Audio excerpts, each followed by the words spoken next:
আসসালামু আলাইকুম প্রিয় শিক্ষার্থী, তোমরা সবাই কেমন আছো? আলহামদুলিল্লাহ সবাই ভালো আছো। আমি সিরাজুল প্রিন্স স্যার আবারও তোমাদের মাঝে অনলাইন ক্লাস নিয়ে হাজির হয়েছি। আজকে আমি তোমাদেরকে অধ্যায় 3 অনু 3.5 এর বাস্তব সমস্যা সমাধানে বীজগণিতিক সূত্র নিয়ে আলোচনা করব। আশা করি তোমরা এই ক্লাসটির মাধ্যমে সবাই উপকৃত হবে। আমার ক্লাসগুলোর পরবর্তী আপডেট পেতে হলে অবশ্যই তোমরা আমার ইউটিউব চ্যানেল সিরাজুল প্রিন্স স্যারে সাবস্ক্রাইব করে রাখবে, যাতে তোমরা সহজেই আপডেট পেতে পারো।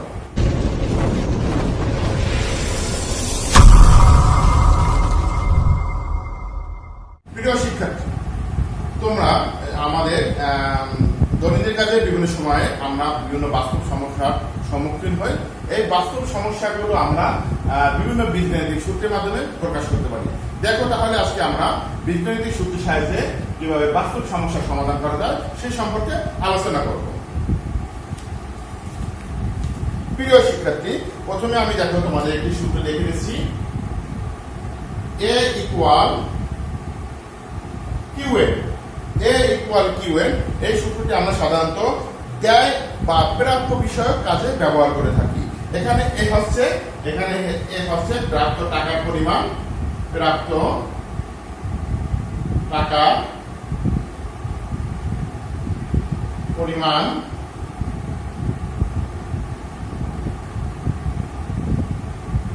কিউ হচ্ছে জনপ্রতি যে টাকাটা দিচ্ছে তোমাকে, জনপ্রতি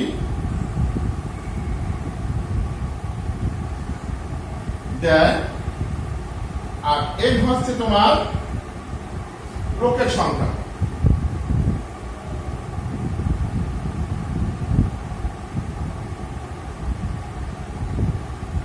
দেখো আমি তোমাদেরকে প্রথম যে সূত্রটি নিয়ে আলোচনা করছি সেই সূত্র হলো a ইকুয়াল কিউএন, যা আমরা দেওয়া বা প্রাপ্য বিভিন্ন বিষয় নিয়ে আমরা আলোচনা করি।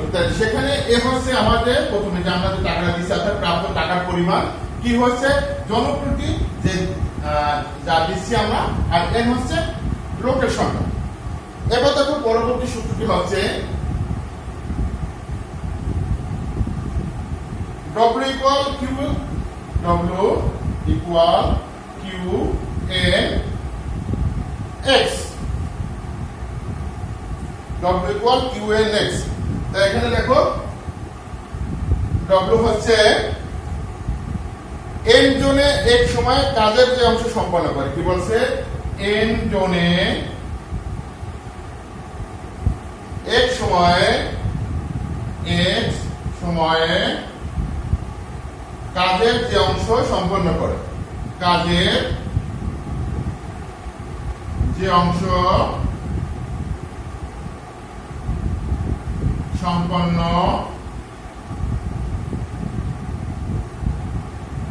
করে। তারপর দেখো কিউ হচ্ছে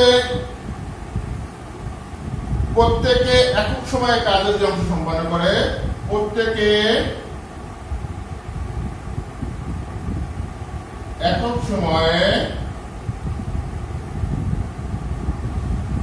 কাজের যে অংশ সম্পন্ন করে। এর হচ্ছে কাজ সম্পাদন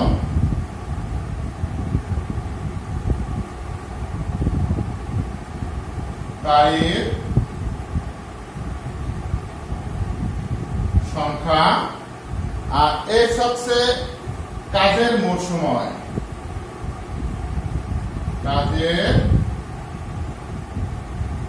মোট সময়।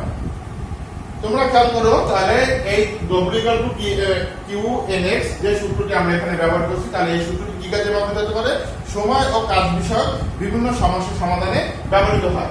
আর উপরে যে সূত্রটা আমরা আলোচনা করেছি সেই সূত্রটা হচ্ছে দেওয়া বা প্রাপ্য বিষয় কাজে ব্যবহৃত হয়। তাই দেখো আমি কিন্তু সূত্র যদি তোমাদের ব্ল্যাকবোর্ডে এখনো রেখে দিচ্ছি, কারণ কি তোমাদেরকে আবার একটু বুঝিয়ে বলছি। প্রথমে আবার খেয়াল করো, a ইকুয়াল কিউ এন, এ হচ্ছে প্রাপ্ত টাকার পরিমাণ, কিউ হচ্ছে জনপ্রতি যে পরিমাণটা অর্থাৎ জনপ্রতি যেটা দিচ্ছে, আর এন হচ্ছে লোকেশনটা।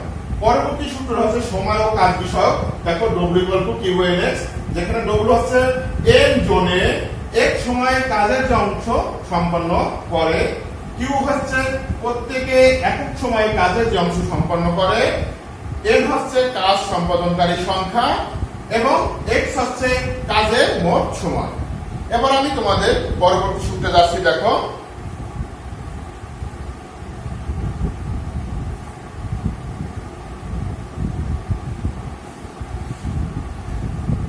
পরবর্তী সূত্র হচ্ছে সময় ও দূরত্ব বিষয়ক। দেখো আমি সূত্র লিখছি।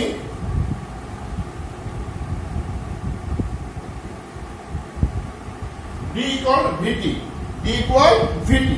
এখানে D কি? এখানে D হচ্ছে মোট দূরত্ব, V হচ্ছে প্রতি ঘন্টায় গতিবেগ, প্রতি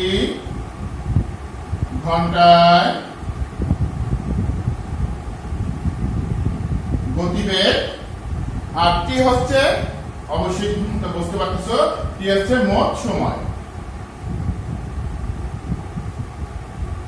তাহলে এই সূত্রটি আমরা সময় ও দূরত্ব বিষয়ক যে কোনো সমস্যার সমাধানের ক্ষেত্রে ব্যবহার করতে পারি।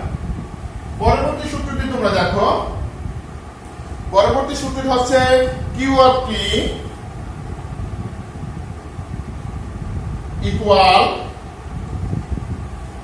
Q naught plus minus Q T. এই সূত্রটি সাধারণত নল ও চৌবস্য বিষয়ক বিভিন্ন সমস্যার সমাধানের ক্ষেত্রে ব্যবহার করা হয়। এখানে তোমার দেখো কিউ নট হচ্ছে নলের মুখ খুলে দেওয়ার সময় চৌবস্যায় যে জমা পানির পরিমাণ, কিউ হচ্ছে প্রতি একক সময় নল দিয়ে যে পরিমাণ পানি প্রবেশ করে অথবা বের হয়, টি হচ্ছে অতিক্রান্ত সময়, আর কিউ অফ টি হচ্ছে টি সময় চৌবস্যায় পানির পরিমাণ। তাহলে আমি এখানে লিখে দিয়েছি। দেখো কিউ অফ টি হচ্ছে টি সময়ে চৌবস্যায় পানির পরিমাণ, টি সময়ে চৌবস্যায় পানির পরিমাণ, কিউ নট হচ্ছে চৌবস্যায় জমা পানির পরিমাণ, এটা হচ্ছে দিয়া জমা পানির পরিমাণ,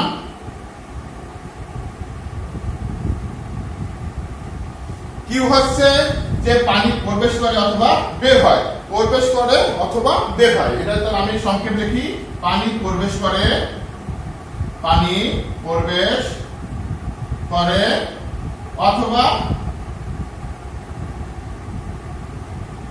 বের হয়।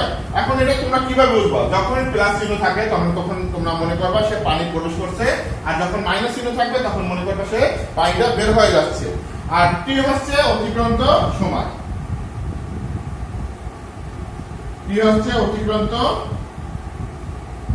সময়। প্রিয় শিক্ষার্থীরা দেখো, এবার আমি এখানে তোমাদের আমার বোর্ডে দুটি সূত্র লেখা আছে।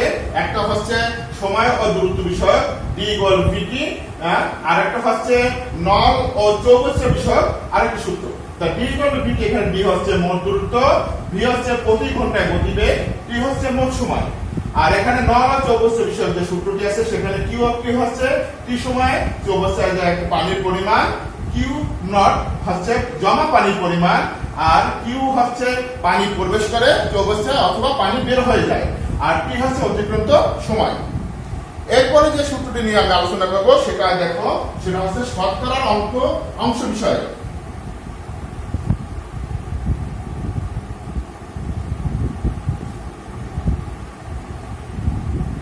সেটা হচ্ছে P equal to V R, P equal V R. আমি এই সূত্রগুলো তোমাদের অনুশীলনী 3.5 তোমাদের পৃষ্ঠা নাম্বার 65 এখানে তোমাদের লিপিবদ্ধ করা আছে। আমি সেই আলোকে তোমাদের এখানে আলোচনা করে দিচ্ছি। দেখো পি ইকুয়াল ভি আর, এখানে পি হচ্ছে শতকরা অংশ, পি কি? পি হচ্ছে শতকরা অংশ ভি হচ্ছে মোট রাশি, মোট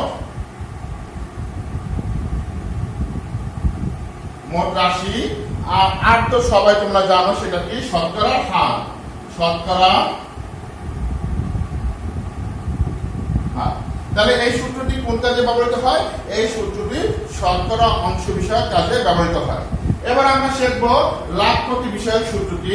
দেখো সেখানে আছে, যদি লাভ ক্ষতি বিষয়ের ক্ষেত্রে আবার তোমাদেরকে একটু আলোচনা করতে হয়, সেটা হচ্ছে যদি এখানে তোমাদের লাভের ক্ষেত্রে এবং ক্ষতির ক্ষেত্রে। তা লাভের ক্ষেত্রে আমি আলোচনা করার পূর্বে আমি বিক্রয় মূল্য সম্পর্কে তোমাদের একটু ধারণা দিই।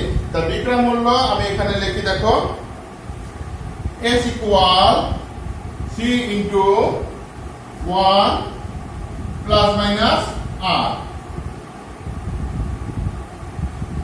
যেখানে লাভের ক্ষেত্রে, তাহলে লাভের ক্ষেত্রে কি লিখতে পারি আমি? S equal to C into 1 plus R।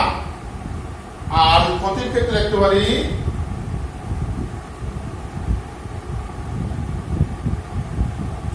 C into 1 minus R।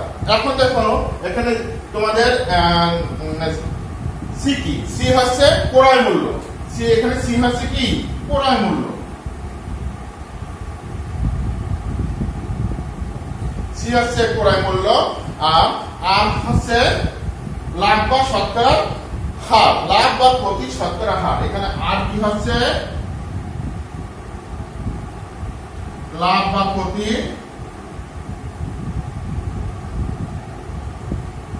শতকরা হার। তাই দেখো তোমরা খেয়াল করো, প্রথমে আমি সূত্র লিখেছি S equal to C into 1 plus minus R। এখন প্রথম প্লাসের ক্ষেত্রে অর্থাৎ সেটা কি লাভের ক্ষেত্রে, এবং যখন মাইনাস তখন সেটা কি ক্ষতির ক্ষেত্রে। তাহলে এই সূত্রটি কোনটা? এটা আমি লাভ বা ক্ষতি বিষয়ক সূত্র। প্রথমে সূত্র দেখো সেটা আলোচনা করেছি শতকরা অংশ বিষয়ক, আর পরে সূত্রটি আলোচনা করেছি লাভ বা ক্ষতি বিষয়ক। এবার আমি তোমাদের মুনাফা বিষয়ক সূত্রটি নিয়ে আলোচনা করব।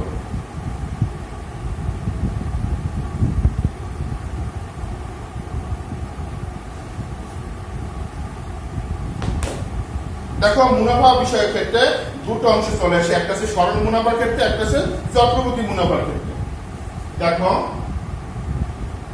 প্রথমে সরল মুনাফার ক্ষেত্রে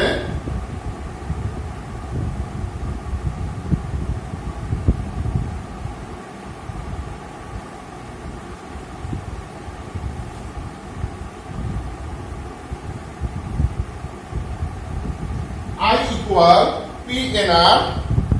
এখান থেকে দেখো আবার যদি আমি লিখি তাহলে কি লেখা যায়? A equal P plus I। তাহলে দেখো P plus I এর মান কি পেয়েছি? PNR। এখান থেকে যদি আমি P কমন নিই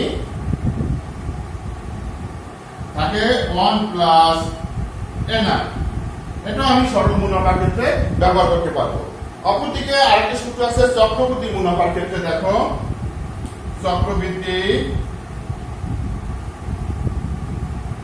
মুনাফা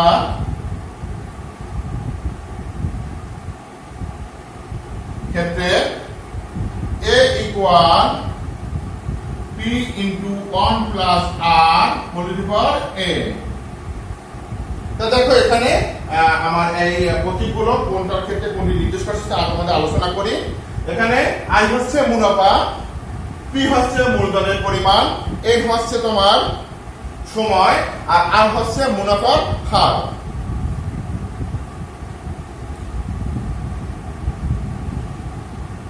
চক্রবর্তী মুনাফা ক্ষেত্রে A equal P into 1 plus R whole to the power N। অনুরূপভাবে সেখানেও A হচ্ছে কি? এটা মুনাফা সহ মূলধন, P হচ্ছে তোমার মূলধনের পরিমাণ, আর হচ্ছে মুনাফার হার, N হচ্ছে সময়। সুপ্রিয় শিক্ষার্থীরা, এতক্ষণ যে বিষয়গুলো নিয়ে আলোচনা করেছি, ইনশাআল্লাহ তোমরা যদি এই বিষয়গুলো সুন্দর করে আয়ত্ত করতে পারো তাহলে দেখা যাচ্ছে বাস্তব সমস্যার সমাধানের ক্ষেত্রে তোমাদের যে বীজগণিতের যে বিভিন্ন সূত্রের সাহায্যে আমরা সমাধানগুলো করতে পারি তা অবশ্যই তোমরা পারবে। তাহলে আজকে এই পর্যন্তই। তোমরা সবাই ভালো থেকো, সুস্থ থাকো, বাড়িতে অবস্থান করো। ধন্যবাদ সকলকে।